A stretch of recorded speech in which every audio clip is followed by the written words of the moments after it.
You are listening to a production of the Toe Network, home of biting analysis. This is Laser Knees, episode 30 Scorpion. Scorpions!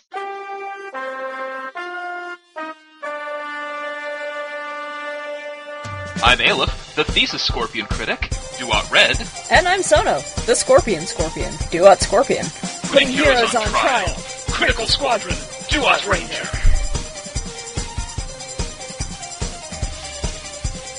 Join us as we take a trip through the stars with Space Sentai Kyuuranger to fight the Jark Matter with the crew of the Orion, one of whom will eventually be a Scorpion. Find out how we think they're doing as we share our thoughts on Space Sentai Kyuuranger, Episode 3, The Man from the Desert Planet, who by the way is a Scorpion, and Episode 4, The Dreaming Android. Who is not a Scorpion, but will eventually be hanging out with the Scorpion. And is precious nonetheless. Our episode writer was Mori Nobuhiro, again, for both. Our director for 3 was Shibasaki Takayuki. For 4, it was Sugihara Teruaki. He did some directing on Zyuohger, and did an Ninja DVD special, but I didn't see any other credits listed for him.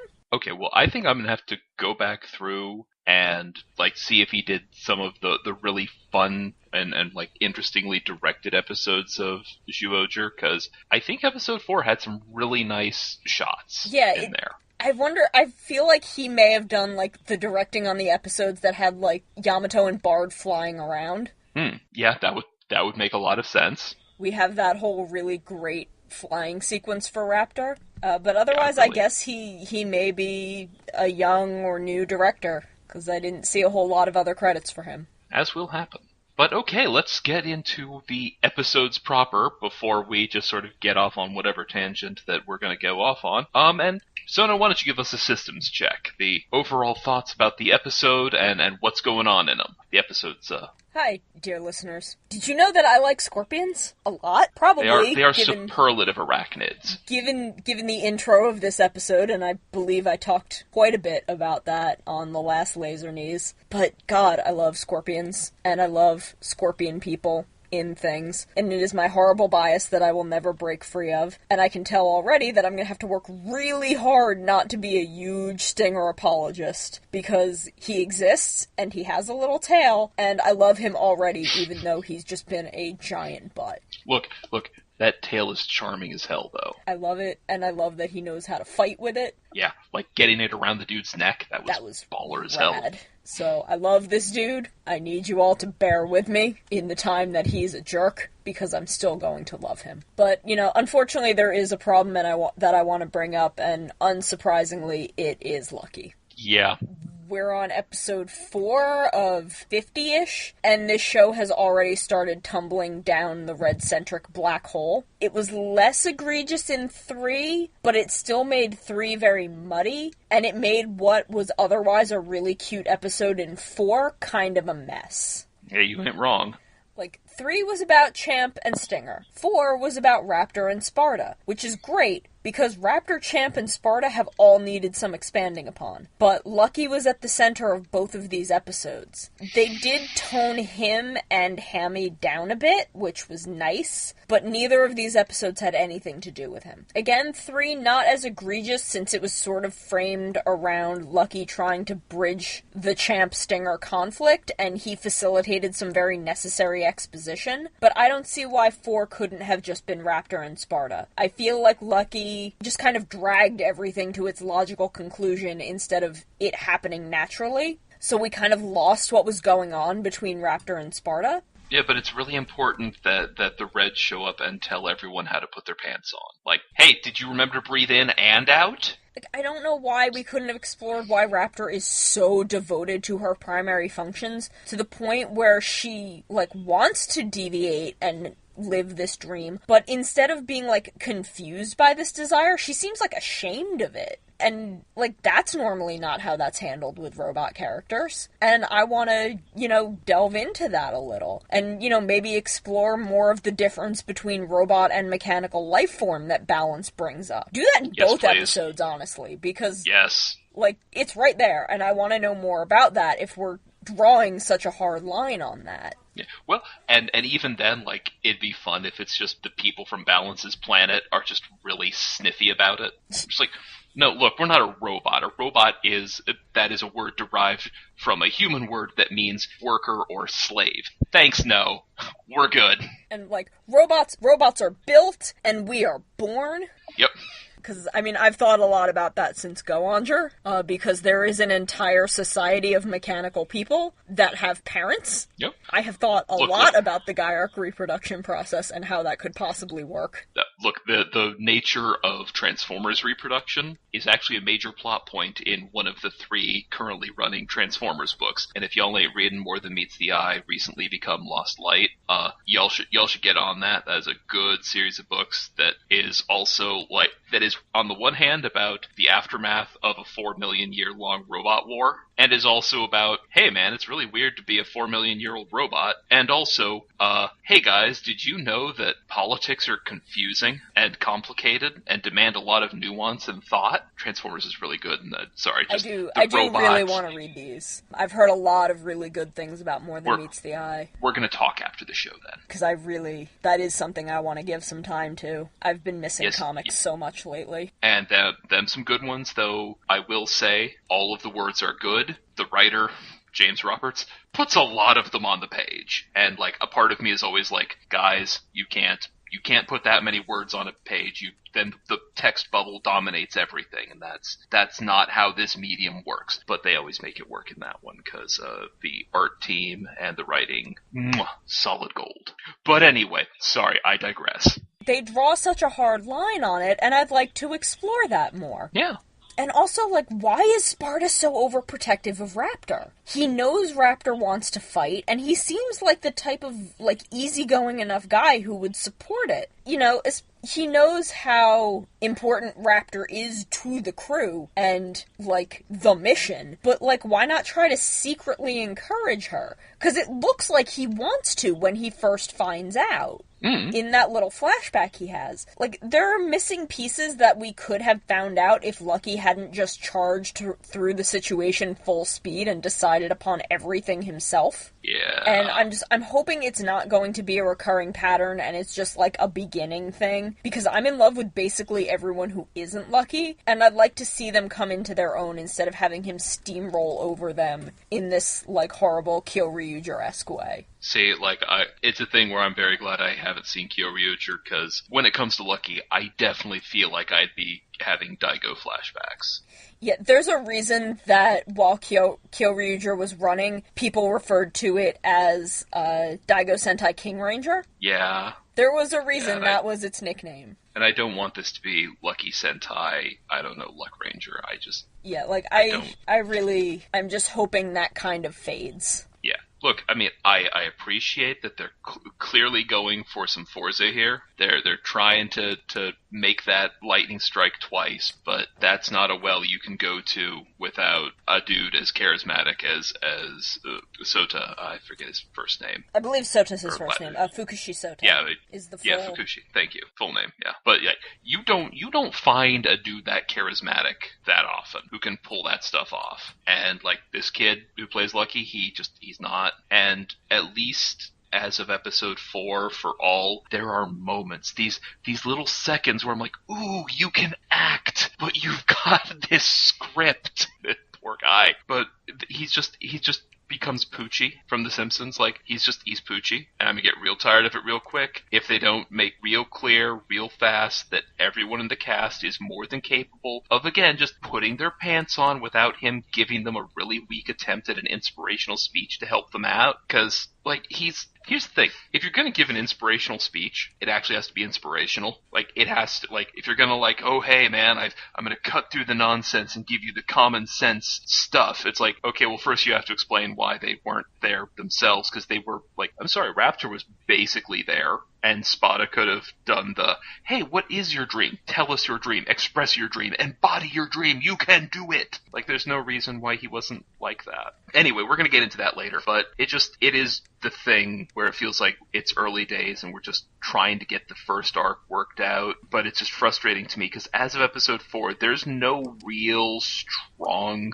theme that is, like, terribly interesting to me going on that have come to the fore. Like, the best we've got is says, hey, believe in yourself. And it's like, it's a little thin, you know? Because lots of people believe in themselves. And it's a terrible thing that they do. Like there are people in my homeland who are like, yes, I believe in myself, and that's why I want to bring about the Fourth Reich. And it's like, maybe you shouldn't. Maybe you should have just a moment of self-doubt, you know? Just, hey, is this a good thing? Maybe not. I'll stop, you know? Little things. Yeah, like, I can get with the show being about, hey, let's go into space and be stylish superheroes and cruise around the galaxy punching evil, and you know, that's enough for a lot of people, but I always want more, because I'd really like to talk about, like, what is the evil? In what ways can you punch it out? In what ways shouldn't you punch it out? What are the limits? Like, let's if we're going to talk about it, we have to talk about the morality, etc., etc., etc. Like, I make unreasonable demands of Sentai sometimes, except for the fact I've seen it done. Like, yeah, no, it's not unreasonable when they've already done it, because then you know they can, and they will. Yeah, and it's not like, if you stop doing it, like, you don't get to be mad at me for being like, you stopped doing it, because, like, look, there was like Tokyuger. Tokyuger had a lot of interesting stuff to say about, like, just human frailty. Jetman was all about human frailty. Like, there's just, this one doesn't, Bokenger. Like, this one just hasn't got the thing about, it doesn't have the twist yet. Like, Bokenger had the thing of, hey, look, you have to have these things that are important to you, and you have to take care of them, and you have to be responsible with them, and also they're very important because your heart is the most important thing. Yeah, and like also you have to find it. It's not going to come to you. It's good to have a dream. Go get the dream. Yeah. And Tokyuger just had that whole episode. It's like, look, it's great to imagine a better world. Nothing happens if you don't actually do the thing. Okay. But anyway, that's going to get me off on a much longer tangent. Suffice to say, though, I am also wanting Lucky to just take that backseat real quick, just for a while. Especially since, like, they've introduced the Wheel O Rangers, or whatever it's called, the little bingo thing. The Q-Let. And what was it again? Q-Let, like roulette. Oh, yeah, right, because it's roulette, but it's standing up, so it's not really roulette. Anyway, I just think it'd be good luck for all of us if Lucky just sat out every third mission or so. Like, he's just up on the ship. Hey, I want to go down and save them. No, you can't. Why not? You didn't win reasons. The thing. Yep, awesome dragon dude said no. Are you going to argue with him? Yes. No, you're not. You already lost. You can try, he is a dragon. It's not Your argument is invalid. Yeah, but since I'm already kind of getting us on a down note, let's get into our black hole, the problems and nitpicks we've had with these episodes. Sona, why don't you start us off? Okay, my biggest problem is that I can't pick a favorite from all of these beautiful children. Aw, that's true. I was expecting, like, okay, there's going to be competition between Stinger and Hammy. That's what I was expecting, because you've got the Scorpion guy, and also you've got a Lady Green Ranger. And I was expecting to have to pick between the two of them. I didn't expect, like, Raptor and Naga and Balance to all be so good. And, like, also Champ. I love him, and I love Xiaolong Bao. Like, I love everyone. Him so much. They're all so good. How am I supposed to pick a favorite from all of these good people? Like, I know it's not gonna be Lucky, but otherwise it's very hard to say at this point who my favorite is, even with my very clear biases. Like the ones you have for Scorpions? Yeah. Sorry, we haven't said Scorpion in a while, and I just wanted to, We need to remind everyone, I really love Scorpions. For anyone who, like, didn't know me during Forze.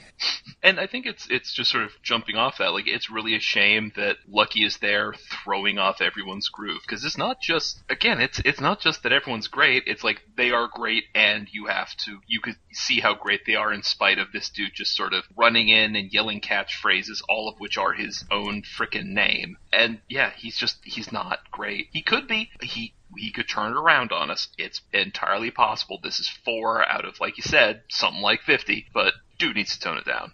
A little bit. So, as much as I'm super interested in what they're gonna do with Stinger and where his plot is going, episode 5 looks like it's gonna be real interesting. Why is the Scorpion always a bad guy? Like, every single time the Scorpion is a villain. And I know it's not gonna last with Stinger, and, like, all of my favorite previous Scorpions have all had these really interesting stories behind why they are who they are, and I can't wait to learn more about him, but I just want, like, a nice mom Scorpion for once. Because Scorpions are really good moms. Really? Yeah, no, when their babies are born, they carry them all on their backs until their first molt, and they get their exoskeletons, partially so that stuff doesn't eat them, and partially to, like, regulate the humidity around their bodies. Well, those are both very important functions. So, like, come on, scorpions are real good moms, and I just want a nice scorpion for once. That's legit. I keep wondering if it comes down to, like, I don't know where the folktale springs from. I want to say it sounds like an Aesop, but I couldn't say, about, like, the fox and the scorpion, and the fox is just ferrying the scorpion over the river, and then the scorpion just stings him. He's like, "Why did you do that?" And he's like, "I don't know. I'm a scorpion. I sting things. It's what I do. Now we're both gonna die. I know it sucks." Like, if it turns out, like, his whole deal is like, "I don't know why I hit people. You're soft and I have an exoskeleton. I don't know, dude. I'm sorry." "Well, why did you work with that guy and you never stung him?" "Well, he's covered in armor, and he's a Sagittarius, and everyone knows Sagittariuses are the coolest." It's true, though. It's true. We are. Xiao Longbao could use a few more moments where he's kind of serious to balance him out. Because, he's apparently leading this rebellion. He's like a commander in this rebellion. But, I mean, like, he's only just gotten here, so we'll see, I guess. It's just kind of a thing that I want. Because I love what we're getting from him, but there are moments where I'm like, come on, dude. Just, give me a little something more. Also, I can't decide if I like or dislike them just dumping all of the extra, like, Q globes out on the table and being like, "Here you go, kids, have fun with the new toys." Like, it saves us a lot of time instead of devoting whole episodes to, like, searching for them. But at the same time, it feels a little lazy to have him just dump them all out of a bag onto the table. That's fair. Because, like, look, I would agree that they clearly do not quite have the levels right with him. But on the other hand, I think he's also freaking great. So at least for the moment, we can say that Laser Knees leans towards the pro Xiao Longbo side. Yeah, like, I definitely like him. I just kind of wish we were getting a little more, just little, Doggy Kruger moments in him. That's legit. That's fair. I feel like we gloss over a lot of stuff in episode 3. Like, the fact that there's just an entire, like, robot WWE. And that Champ has won the robot WWE 9 times. Or, why this random dude out in space just built a giant bull robot to fight the space mafia, and then let it join the robot WWE. See, now that part right there, like, that's the bit that's kind of blowing my head out. Though maybe it's like an El Santo thing, because, like, yeah, sure, El Santo is like the greatest luchador, but, like, dude fights every kind of supernatural threat there is. So, like, maybe he makes Champ to be the great wrestling robot, but then is like, okay, but on the down low, we're gonna fight the space shogun. So, but you go out, you just go and pretend to be that, so that when they go to murder you, you can be like, "Hey, you can't murder me. I'm way too popular with the people." He seems like he'd be the people's champion. Yeah. Which I am given to understand was The Rock's title. I don't know anything about wrestling. I don't either. Okay, good. But then we'll just be united in ignorance. It's great. But, like, I think that's the only thing I can think of, because he's like, okay, I will make my giant robot son completely immune to prosecution, because he will be out there in the ring having millions of fans across the galaxies, and they won't kill him because he has too many fans. At least they won't kill him without a bunch of really ironclad evidence, and I will use my awesome robotic skill to make him a bunch of duplicate siblings who don't actually have brains or hearts or souls. But, like, also, why wasn't he there watching his robot son win the title? Like, I have so many questions. He was coming, like, Champ was coming out. Maybe it was like he was just, outside, like, just beating the crowd. Maybe, and that's where I he don't got... know, like, it seemed like he was coming home from winning the belt. That's true. And I have so many questions about this backstory that I want answered. I hope we get back to it. I do too, because we wasted too much time with Lucky talking, where yes. I could have gotten to more flashbacks. Yeah, I want to see a flashback of him doing the wrestling. Yes, I also want that. Just robot wrestling. Sure, fine, cool. Let's do this. Okay, so everyone just gets better at the end of the episode. Like, they were dying, and Raptor was like, I don't know if we could treat them. They might all die. because this is weird and we don't have a lot of medical equipment because we're like an 11-person rebellion. Well, you know, you only have so many people on each ship. That's a big ship. Yeah, they're not very conservative with their resources on Planet Rebellion. But, like, yeah, it is a weird thing, though I kind of got the implication, and I don't exactly know where from, that, like, Stinger's venom is supposed to be more of a temporary thing, and like, it mostly debilitates or, like, knocks out as opposed to killing. I don't know why I thought that. But then there was a thing where Professor Anton's dead, so, like, speaking of things I'd like them to talk about a little more, you know? Yeah. Like, I mean, is he dead? Was he just knocked out and they, like, autopsied him while he was still alive? He was buried alive! Champ would really freak out after that. Yeah. I mean, like, here's some Scorpion facts that I promise are relevant. Cool, alright. There's 1,700-ish different species of scorpion, and only Are about all of them 25... in Australia? Only about 25 are lethal to humans, like, from that drastically large amount. Wow. And, you know, another scorpion fact, they're very conservative with their venom, because it takes them, like, a week for their bodies to make more. So, he's clearly strong enough to be lethal to humans in, like, a full dose, if Anton is dead. Yeah. But, you know, maybe he did have to, you know, knock out 7 people, so maybe he just divvied it up and, you know, a 7th isn't enough to kill and just wanted to incapacitate them long enough to get them to leave him alone. Which I can get down with. I think that makes sense. And sort of on a side relation to that, and just like to connect this back to the start where we're just kind of sort of ragging on Lucky. I was just kind of like, Lucky, Champ is not the dude to talk about how you're gonna like redeem Stinger and make him cool. Because even if it turns out Professor Anton was, I don't know, like a secret space Nazi or something, like it makes sense that Champ would want to murder Stinger. Like, just murder him to death. That's fair. And Lucky being all like, no, you don't feel what you feel because he's going to turn into one of us later. Like, that's, like, look, there are ways to bring him around, and like the bit where it's like, look, I'll take care of him if you just keep on your quest for justice because that's what you're about, that I know somehow because I'm the red and we just know these things. Comes with the color. Aqua Red told me in a vision. I don't know. But I just, it was just like, come on, dude. Like, you don't get to be all like, hey, Champ, don't be mad at that dude who murdered your dad. Like, you know what? Someone murders your dad, you get to be like, nah, I wanna beat that dude until he can't stand anymore. Do you want to kill him? I'll decide that then. Cross that bridge when I come to it. Yep. I mean, no, look, like, if Xiao had said it, you know, the bit like, hey, you don't feel what you feel and he's gonna turn into one of us later, like, we could talk, because that dude clearly knows he's in a Sentai show. He's got this genre savvy, he knows what's going on with that, he doesn't care. You know, he lives in that weird liminal space between the text and the metatext, but I mean, let's be real, like, Lucky just knows that he likes to scream his own name a lot, and that's all he knows. Yeah. Like, okay, here's the thing. Lucky didn't earn, like, hey, I'll take on your quest for vengeance if you stay on justice. He didn't earn that because he's a space hippie. He is a traveling space hobo. And like, look, I like that about him. I think that's his best quality. They are playing him like he's seen some stuff. He hasn't. He's a space hobo. Didn't know that the universe had been taken over until 3 episodes ago. Yeah. Like, Like, if you want to say, like, hey, man, it's like comets, you know, you just gotta let it go. And then he'd get punched because, like, you don't tell someone who watched their dad get murdered to just let it go. It comes off very much like a couple of Mutsuki's lines in Blade, where... Yeah.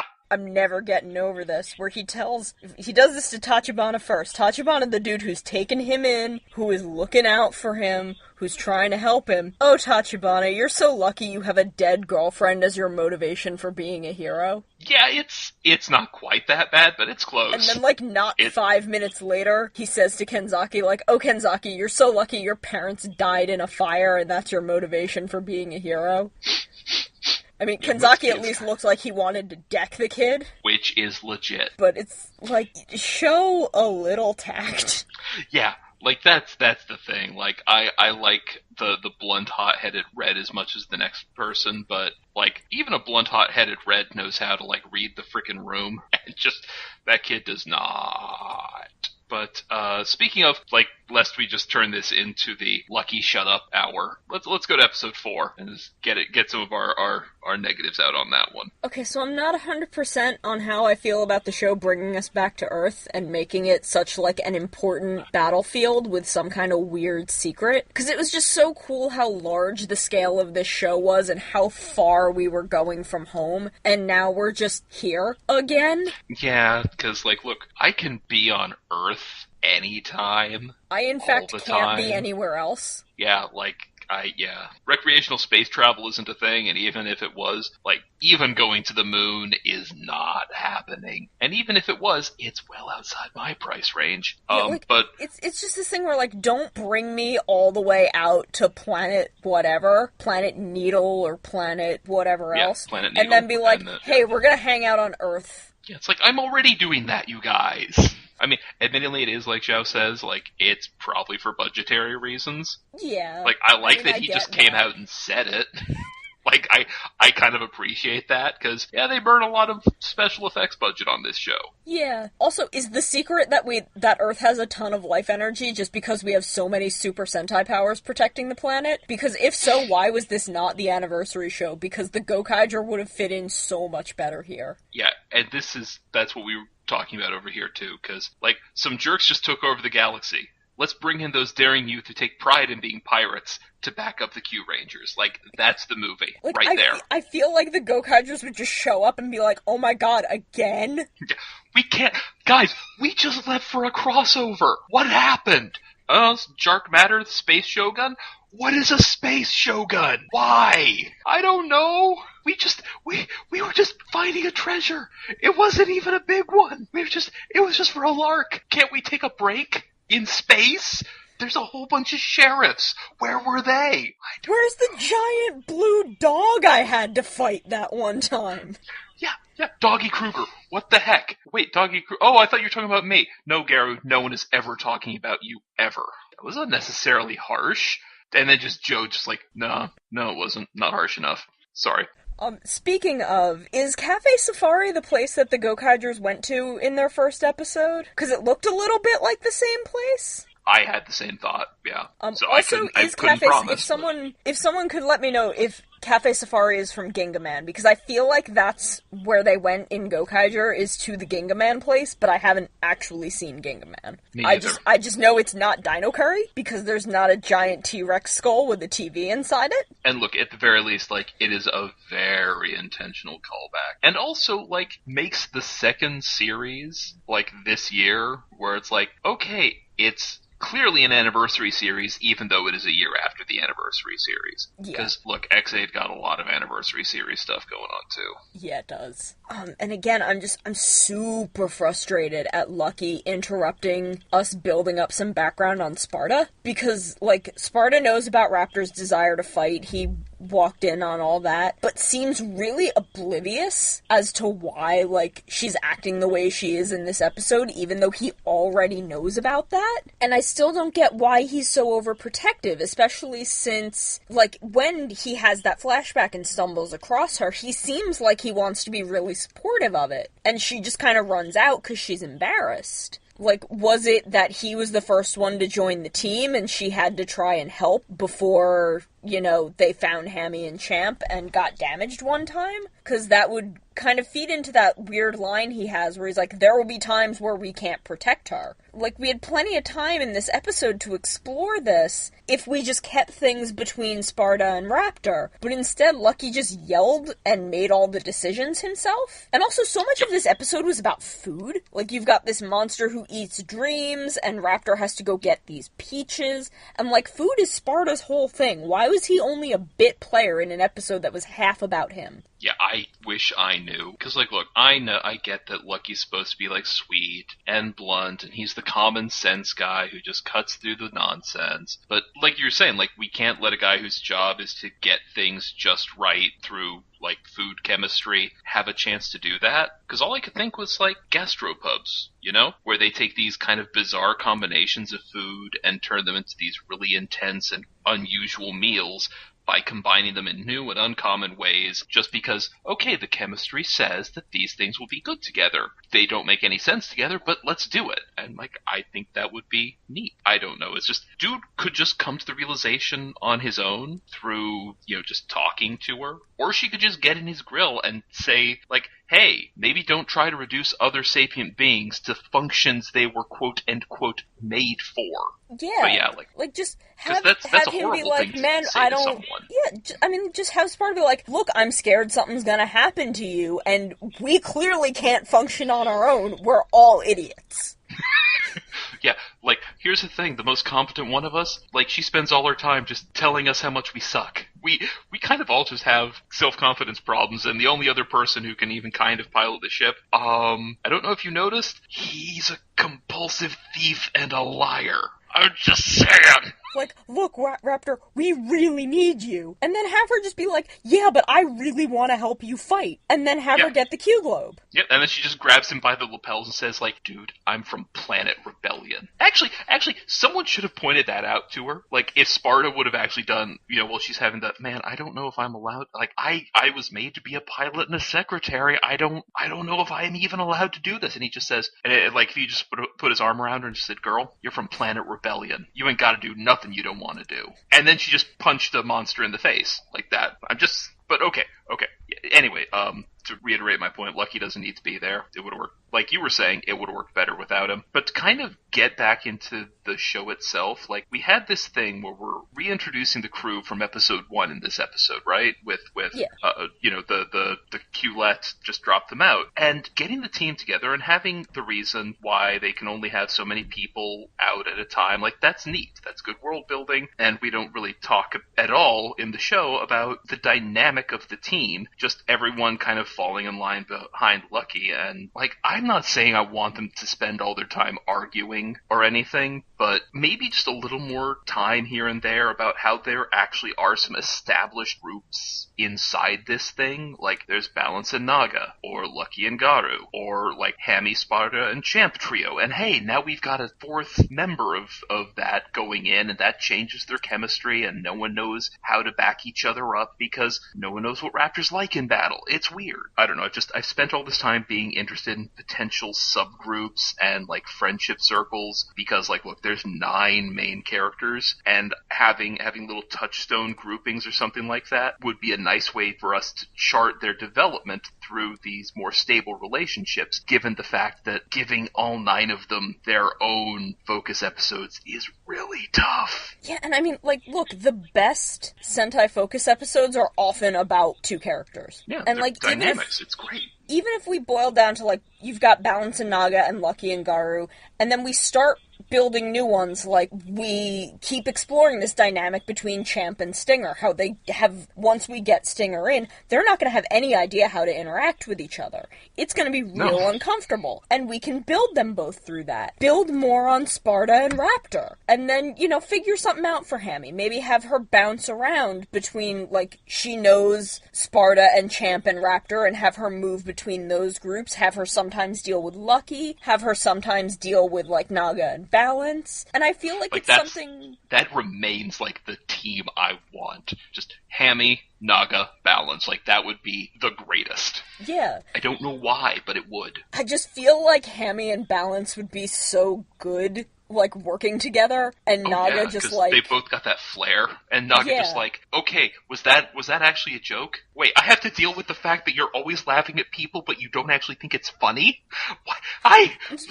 Balance, please help. Please help me. It's that community gif. I need help reacting to something. I feel like it's something that's done very well in smaller Sentai groups. Gokaiger, you've got Marvelous and Joe, you've got Don and Guy, you've got Luca and Ahin. And you kind of mix that up as you go around, but that's kind of really the dividing lines. You've got Tokyuger, where, you've got Mio and Kagura, you've got Tokati and Akira, you've got Hikari and Wright, Deca Ranger, you've got Bon and Hoji, Jasmine and Umeko. Sen and Tetsu isn't really a thing, but, the Bon and Hoji and Jasmine and Umeko, you've got Doggy and Swan.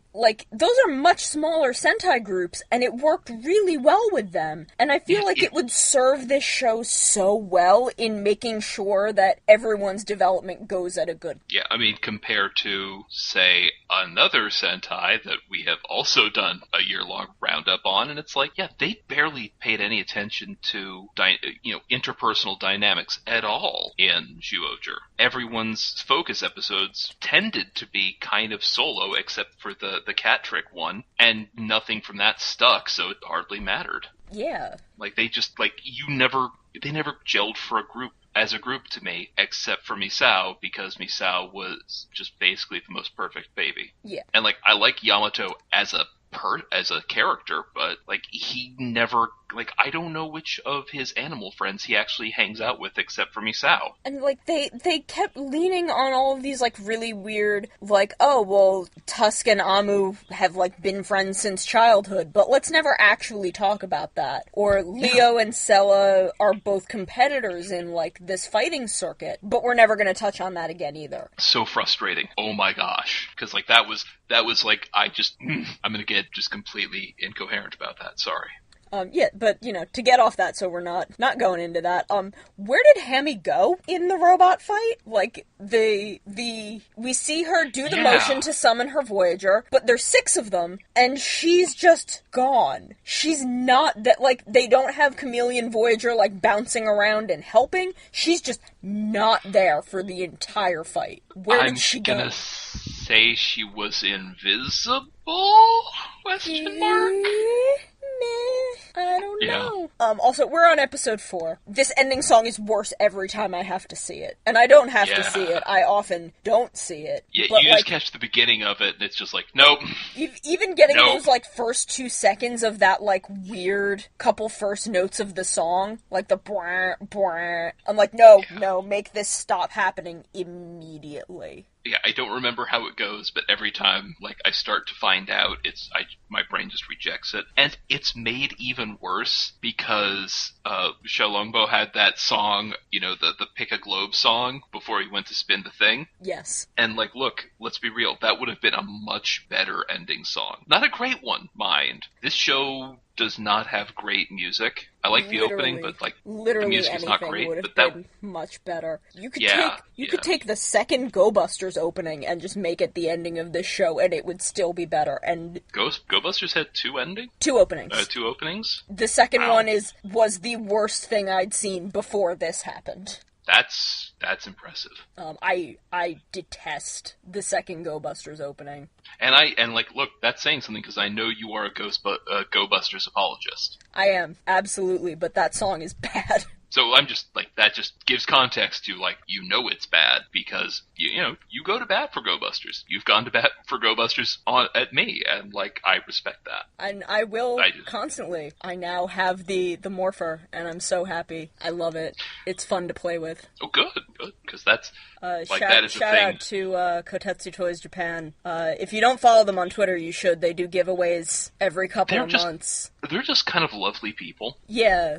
The dude running that Twitter is real nice. I have actually, had conversations on Twitter. I've just, every now and again, I've commented on a toy, and he's just yeah, dude, but have you considered this? And I'm man, you're alright. I want to buy toys from them. It's just the ones I want to buy, I either don't have money at the time, or they don't have it anymore by the time I do. Yeah, recently he just posted a tweet oh, what was your first Sentai? I think he said his was Jetman. And I'm oh, mine was Go-On. That's a good place to start. I'm oh, mine was Go-On. And he's oh man, G3 Princess is great. And I'm oh yeah, I have the photo book. And he's oh, I'm jealous, I want it.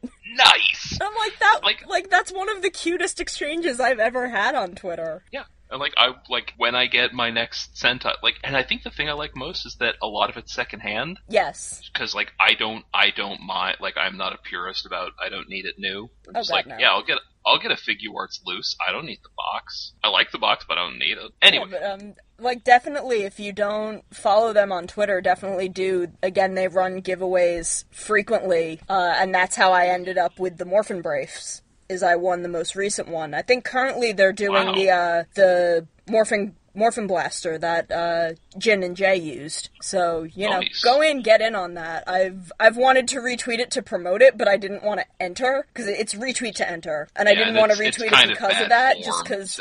Like, I don't want to be entered, I just won, but I want to promote it, so this is the closest promotional thing I can do without retweeting it. So there's our semi-commercial in the middle of the show. A commercial that we don't receive any compensation for, by the way. Not a bit. That's just me, plugging a good dude with a good store. Yeah, they provide a valuable service, and they have a good attitude about it. And I think that's like, look, I can't say the same for every person selling tokusatsu-related merchandise. I haven't actually had any bad experiences, but that is a store's Twitter that I follow because it is genuinely charming on a regular basis, and that's difficult to do.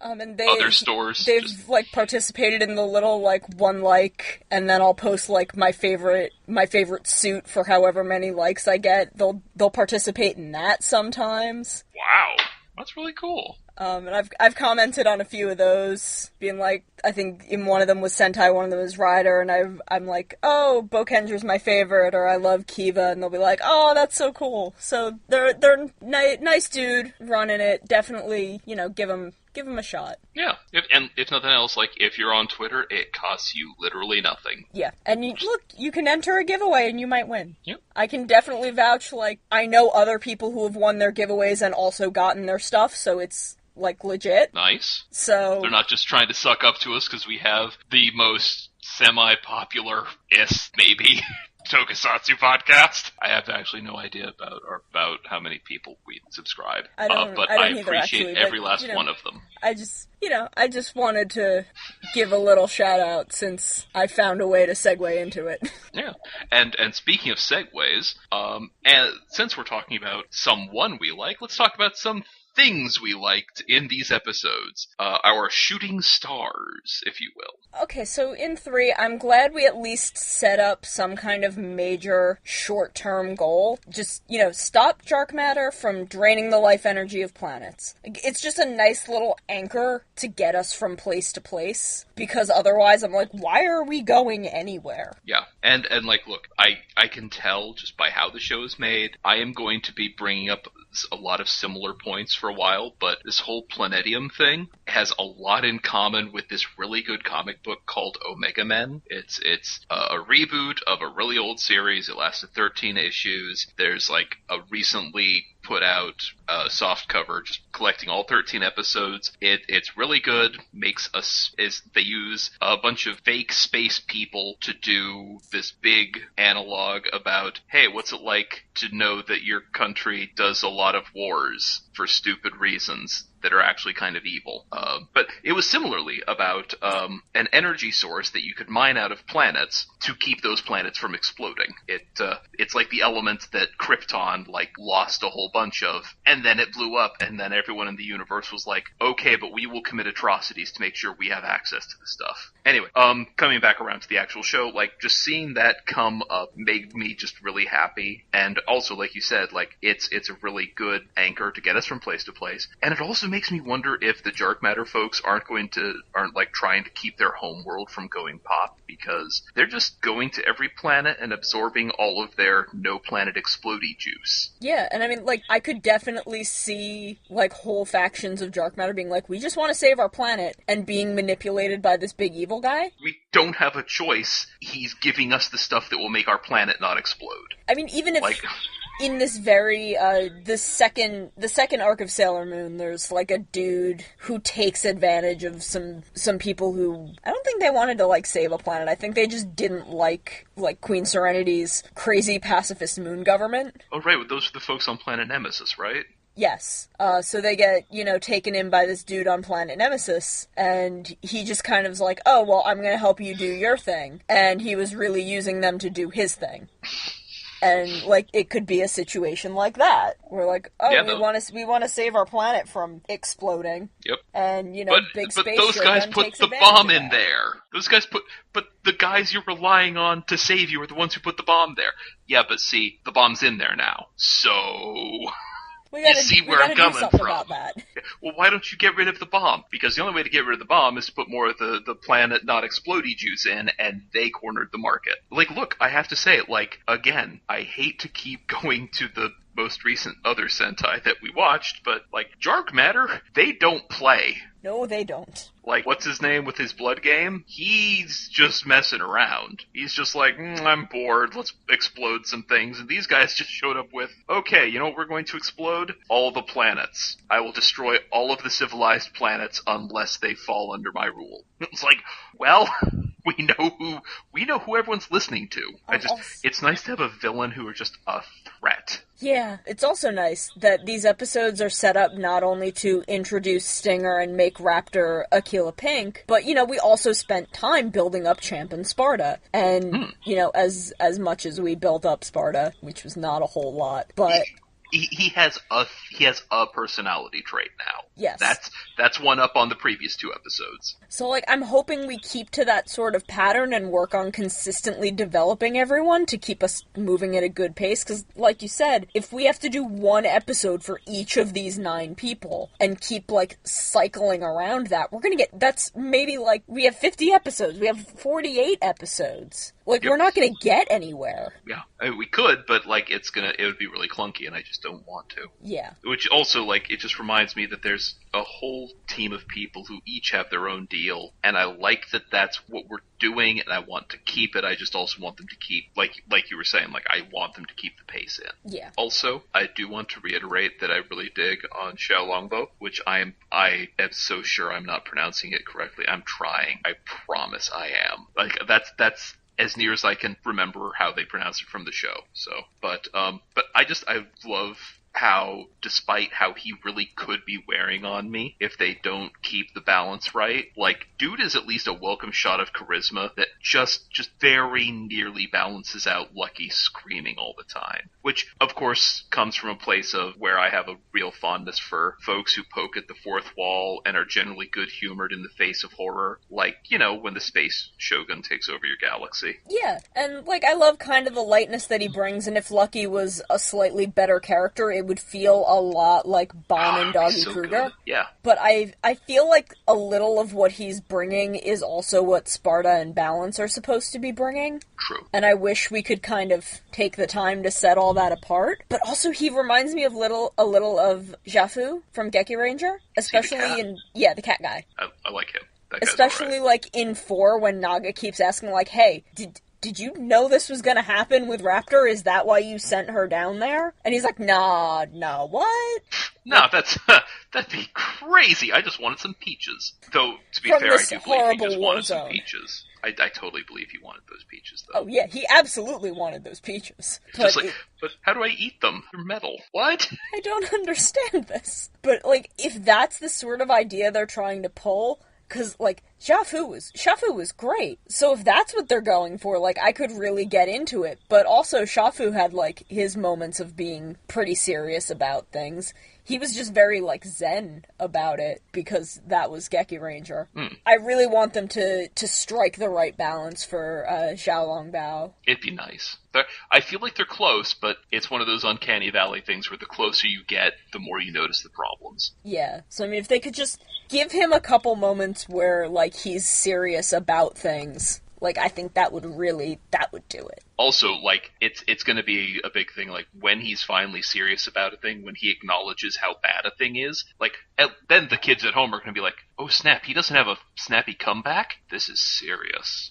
Yeah. Which, you know, big fan. When Champ confronts Stinger, Stinger says he plans to atone for killing Anton. So it seems like he's got some remorse for it. So I'm really curious as to where we're gonna take this kid with this story. He has this really interesting line of "This is my war" when the Magistrate comes in and, like, interrupts his fight. And he's got like a little bit of a Kaito thing going on, but it feels a lot less dumb since he's not like an angsty teenage breakdancer, like an angsty rich teenage breakdancer who has zero actual problems. Yeah. And, instead there are actually, universe-threatening stakes that he's already involved in. Well, and it's also a thing where I think it's going to help his turnaround when it comes, because, look, I appreciate that we're not even pretending he's not going to turn around at some point. Because it feels like he's working on his own set of rules and probably some kind of bad information.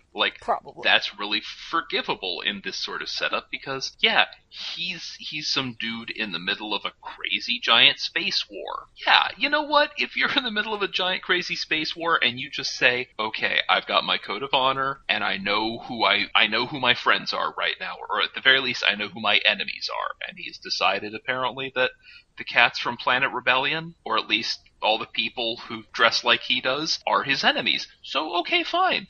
That's a thing we can work with, and then when we have the turnaround, it's gonna feel earned because, then he has the, oh, I see, and the scales fall from his eyes, and it's fine. Yeah. Also, Scorpio Voyager is really cute. It really is, though. Got the tail. It's so cute, and I love it, and it's probably a toy that I'm gonna buy. Look, that's legit, though. Also, okay, since we're still on Stinger, I also appreciate that, this is the first time that I've seen, anyway, where we've had our moody Sentai member, but we're not gonna do the whole, oh, is he gonna go bad? Oh, is he? Oh, you don't know. Ah! Instead, they just said, no, he's a bad guy. Period. Out the gate. From the buzzer, go. No questions, no surprise, just him being a jerk. So, we got that out, we got that question, just done. It's sorted. Now we can just bring him into the good guy fold later and have that be the thing, because it was always going to happen. And also on the upside, he can punch Lucky, and if Lucky uses Gemini again, he can punch Lucky 2 times at the same time. I'm just saying, just bam, you got 2 fists, he got 2 faces now, bam! I like that Balance seems to take over as pilot of the Orion when Raptor is unavailable for whatever reason. It holds on to that whole interface with machine things that we've established for him, and it gives him some weight in the team, because he hasn't done much else since he got here. No, he hasn't. So it's well, we can have him and Naga kind of taking over the ship if Raptor's on the away team. Makes sense. And okay, silly thing. I know I talked about the Gemini thing earlier, but I really like the idea that they can use globes from other constellations, Forze style, to get extra utility powers. I mean, look, Lucky is already a clear attempt to make Soda Fukushi happen again, so why not just go on with a full Forze but a Sentai?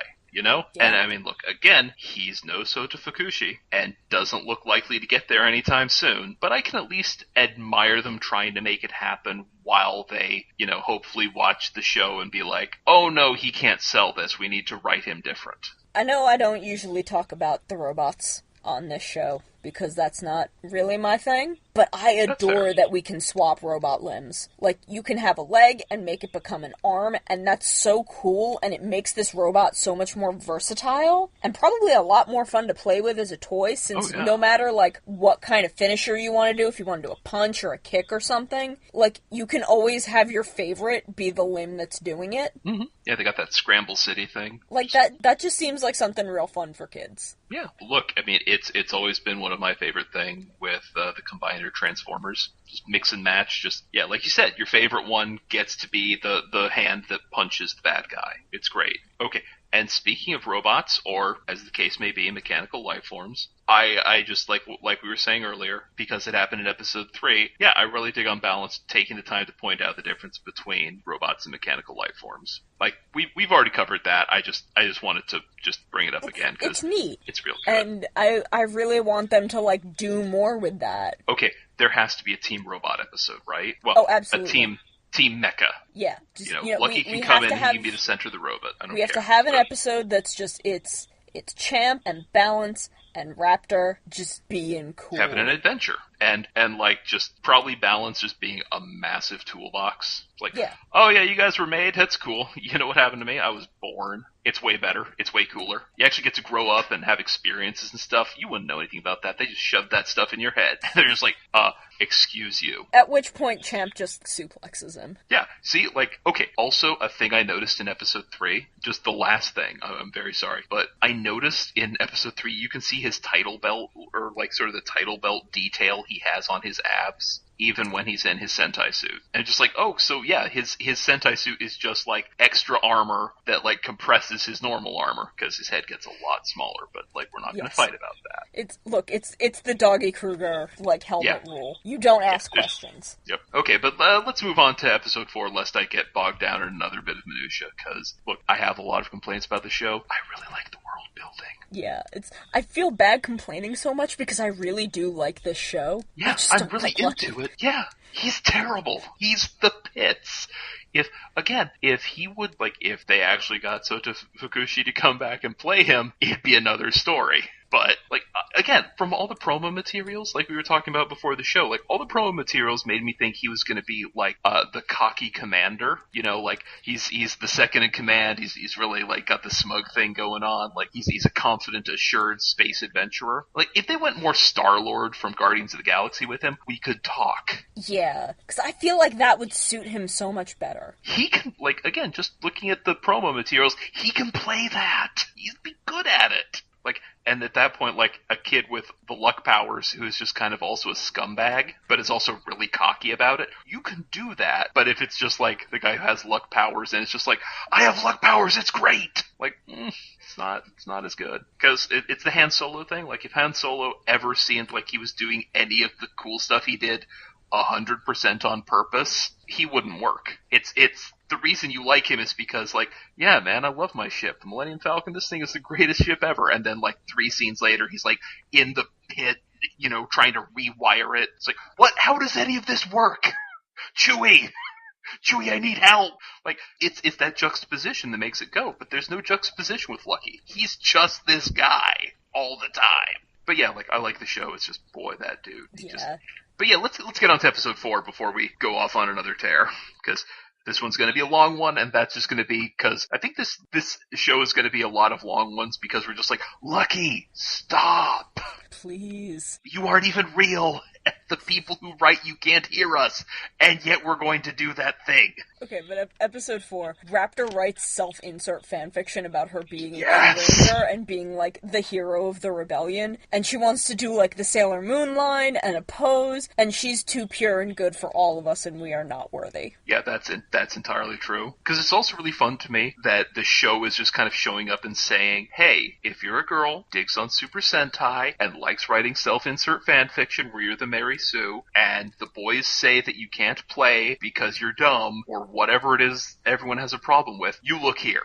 Raptor is here, and she's going to punish the naysayers in the name of Aquila. Though, I mean, since she's built on planet Rebellion in the Aquila constellation, does that mean she'd punish you in the name of the moon of Rebellion? Because look, punishing you in the name of the moon of Rebellion, that sounds boss as hell. Yeah, it does. It's unforgivable. In the name of the moon of Rebellion, I'm gonna punch you in the face! Anarchy! A part of me just likes to imagine her just having this secret, like, really aggro punk side. Her, you know, she has her fanfic persona, Eagle, Darkness, Dementia way.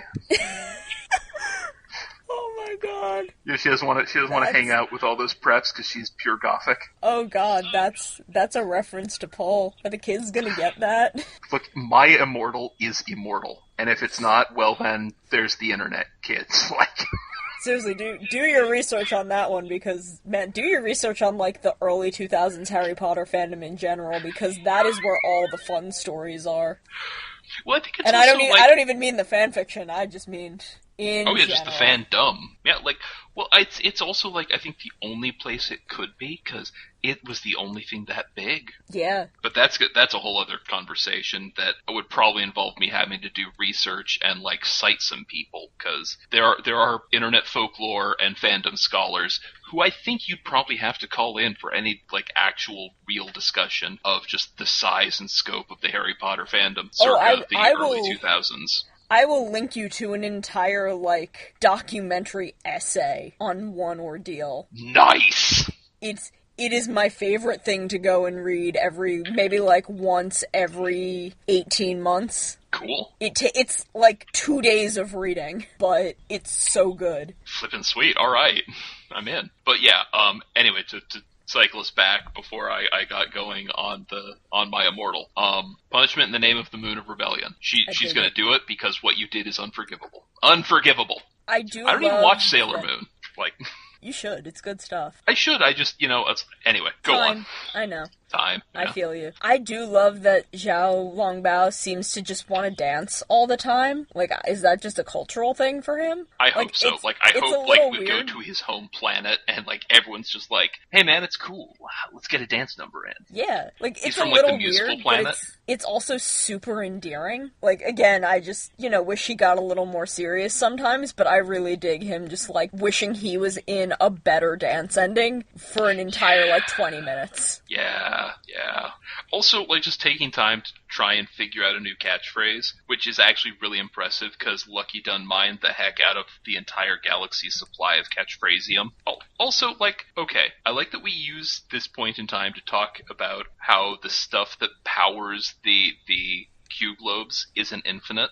It's a clear way to give the crew a break, because I imagine having 9 heroes on camera at all times would be a logistical nightmare. But it's also a neat idea to set up so that later on there can be, I don't know, Q globe brownouts or something, or times when the heroes just plain can't transform, or there's a time limit. It's not interesting on its own, but there's so much potential there. Yeah, I really love the budget joke in general, but also how they worked it kind of into their own lore and mythos. Like you said, it could make for some real fun stuff, and the lore of this show is strong enough to keep my hopes up, in spite of Lucky. Yeah, which, again, it's the thing, I don't know what the show is about in the existential thematic sense, but boy, just as a universe in which to slam a bunch of toys together, it's top notch. It's good to see that Naga is still a precious sweet child who can't match context to the proper emotion, and is just gonna make a dumb face every time he reacts to something. I'm frustrated. Time to make a huge creepy Kusaka smile. That's all I want from him. Yeah, the kid playing him is so good. I love him so much. I like you were saying, they are all my precious babies, except for Lucky. Yeah. There's something really nice in Raptor wanting to help fight, but believing she's supposed to, do certain things or be a certain way because that's what she was built for and told she's supposed to do, and then, kind of breaking out of that to follow her dream. It's a little more subtle than I generally expect from Sentai trying to tell a lesson for kids, because usually they're pretty surface with that. But I like it a lot, and I'm glad it's something one of our girls got to do. Yeah, especially since the roles she's playing, pilot and secretary, these are things that are often kind of given to lady characters in action-adventure shows that are aimed at kids, so that the girls won't have to actually do, that whole fighting thing. Less so in Tokusatsu, because, look, if you've got a lady in the cast, you need her to punch the heck out of stuff because you don't have the budget for any actors who don't punch things. Yes. Yeah. So it's just a thing, at least when I grew up, there's a lot of cartoons where there were dude heroes and there were ladies who would, stay back on the space station or just be secretaries and not actually do cool adventure stuff. And I like that in this one they're okay, yeah, she's the pilot and the secretary, and that doesn't stop her from beaming down to the planet and punching a bad guy in the face. Yeah, I mean, even in episode 3, she's I'm gonna parachute down and just toss this to Lucky. Yeah, we don't actually teleport things. You forgot this. Oh, also, I like that, I'd been suspecting something was up with the belts. And the belts do the thing from Gokaiger, where that's where you pull the thing out of. I like that. Yes. And I like that they had to take the time to set it up. Yeah. It's okay, we've been working on this while you guys were doing that, and now we have an easier way to get these to you. Yep. But at the same time, every now and again, you just know they're going to do some more stuff with people parachuting in. Oh, yeah. I hope so, anyway. I hope so. I also love that Raptor is Aquila. She's not Cygnus. She's not the pretty swan, even though swans are actually horrible murder monsters. They really are. Again, Swan is my favorite anything, so, I mean, that's not knocking that, again, because swans are horrible murder monsters. Here's the thing. Swan, she will murder you. She's just very busy fixing that robot over there. Yeah, but, she's not Lyra, which is, a lyrebird with a lyre. That's a harp, a very feminine thing. She's Aquila. She's an eagle. You know what was an eagle like a month ago? Our Red Ranger. Yeah, she's the first, like, I heard people talking, like, she's the first lady character to be an eagle in Sentai. Yes. Eagles are, like, masculine power things. But she's Aquila. They gave her this visible, unarguable association with strength, and I love it. Yeah, it's real good. And that flying sequence was so cool. Man, wasn't it just? Like, yeah. Like, it was so fast. And then you have these moments where they slow down for emphasis, like her kicking off the pole. That was so good. And it was so good, and I love it. Well, it really, like, was the feeling you get when you're, like, 14 and you're writing your self-insert fan character who is just the coolest, and you get to do all the sickest moves. I'm so happy Not for that her. I know anything about that. I would. I'm not gonna deny it. It's I'm all jealous still that- out there. I'm not gonna tell people where to look for it, but it's out there. I don't think I ever put any of mine out for public consumption, and thank goodness. But it was bad. Oh, I've gone back and read some of mine, and it is the worst, but I have no regrets. Yep. Also, I love that the Orion is Raptor's uncle. Yeah. Like, Oh my what goodness, does that cute. even mean? Like, it's hilarious, and I absolutely want to know what that's about. Like, please give me another Raptor episode where she's, like, introducing the team to her uncle, the ship. Yeah, or she just, like, it's just a constant thing where she just, is just hanging out there, chilling, talking to him, writing fanfic. Well, except it's not fanfic, it's what they call on Bob's Burgers friendfic, because they're all her friends. Yeah. It's just, thankfully, to the best of my knowledge, not erotic friendfic, which I hope that's a thing they keep, because, like, look, on Bob's Burgers, it was always really G-rated, even though she called it that, but it's like, lots of, like, hands on butts. Yeah. A sea of hands like, on look, a sea of butts. if that's what Raptor wants, that's fine, but, keep that one to yourself, girl. Yeah, it's could be a bit uncomfortable. I'm uncomfortable having brought it up, but, too late. But, like, I just sort of take it, like, her and Orion are both manufactured somewhere on Aquila, by the same plants or something, or she was designed to be compatible with him, or she's, like, a later iteration of his AI software.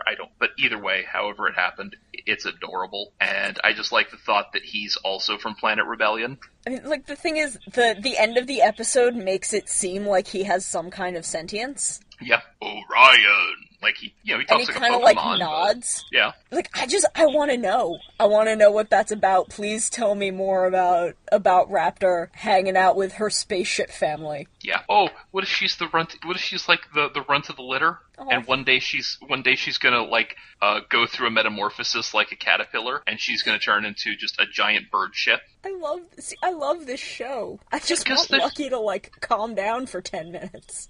Yeah, just because everything, again, the entire world is fascinating, and I love it, which is really great. And okay, one more small thing.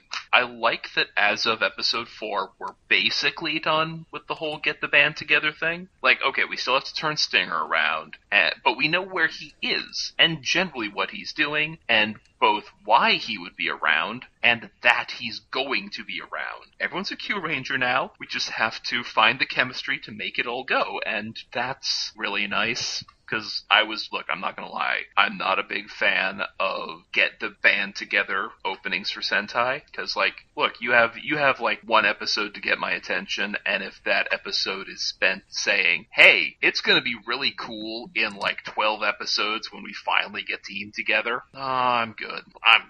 I feel that. Yeah, I have things I don't like. I don't much care for the getting the team together thing. This is one of the best ones because they open with, hey, there's a team, we just need to get the rest of the team. And if you aren't on the team, you will become part of the team. Go-Onger did that really well, because I think that was all 5 of them by the end of episode, 2.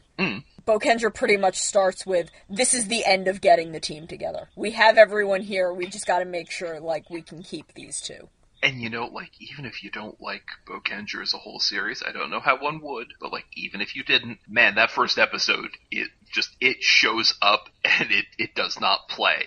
It's it delivers. Hey, we talk a lot about adventures and getting treasures. Guess what this episode is? This is Super Sentai Indiana Jones. Here we go. From the offset, we start the episode in the sub, under the ocean. Yep, because again, Bokendra just does not come to play. Show Aikawa is not in the habit of messing around. I think No, he is not. probably met messing around like outside a bar one time and then fought it. Just like the abstract concept of just messing around. And look, if you watch enough of his stuff, like I am actually quite sure he literally met the abstract concept of messing around, and it just became a physical body just long enough for him to punch it. I really like Sho Aikawa, is what I'm saying. Like, is he perfect? Far from it, but he's just the right kind of bonkers. I react well to it. But okay, so I think that's the end of our highs and lows. So let's get to our horoscopes and talk about what we think the show has in store for us in the future. I guess what it has in store for us in the future is Takatora. Yeah, I know, right? Who saw that coming? I mean, like, for real though, as much as his eyeliner game is not as strong as it was in Gaim, like, I'm kind of glad to see Kubota Yuki again. Kyuuranger seems to be giving a lot of second chances for me on nice kids who played characters that I just really didn't like. Yeah, that's right, because, again, Raptor's Luca, right? Yes. Yeah. And I love Raptor. She's wonderful. I really hope that she gets to face act a little, because I would love to visually associate her with someone else. Yeah, there'll be a human episode where she gets turned into a real girl for a second, yeah, and she's like, nah, don't like it. Even if she just has to, like, awkwardly disguise herself for an episode, because, I mean, if she has to be part of the away team on Earth, like, I don't know, Earth people get freaked out by stuff. Well, they've lived on Sentai World long enough, they're like, robot, Are you here to be a friend, or are you here to murder us all messily? So, she has to, like, disguise herself as a human for, like, 15 minutes. And get a holo projector.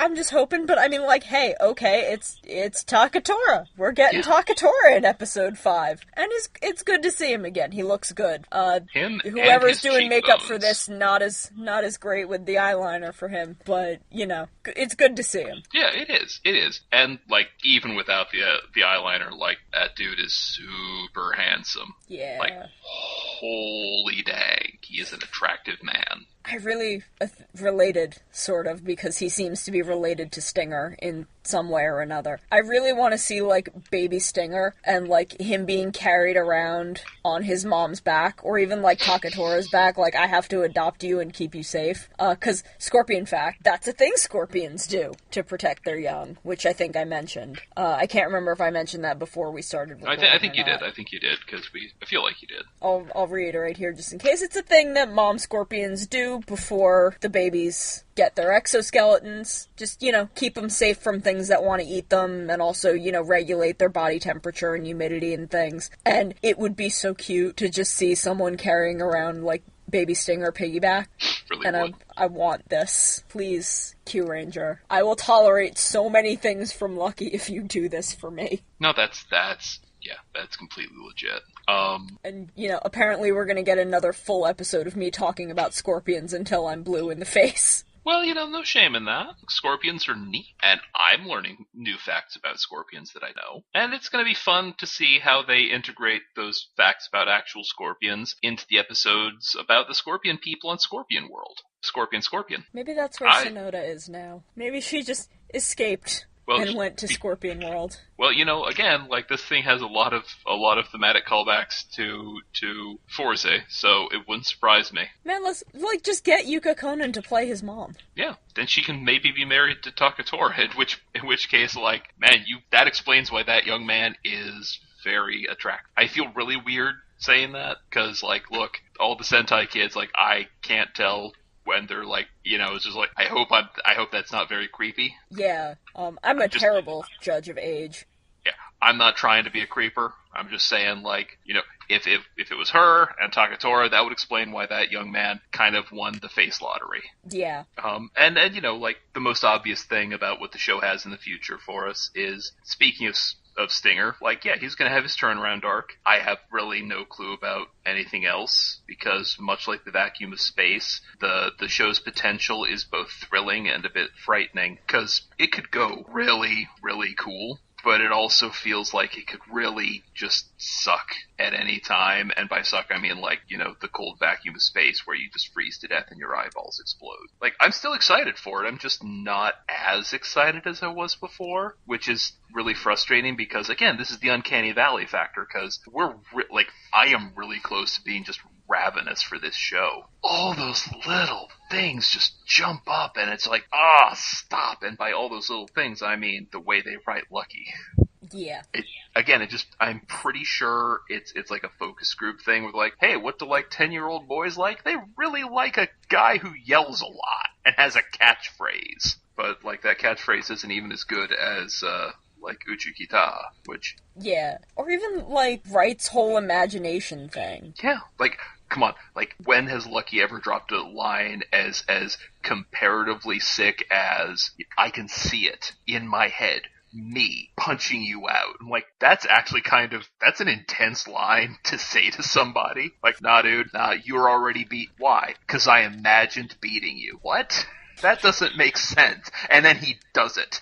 He just runs up and just punches you, and somehow it hits you harder than it did before, because it's Sentai and the powers work on belief and righteousness and passion and imagination, like superpowers should. Anyone bring up physics of superpowers to me, like, I'm not even going to respond, honestly. Just like, I want to say right out. Yeah, because there's no reason Spider-Man's powers should work that way.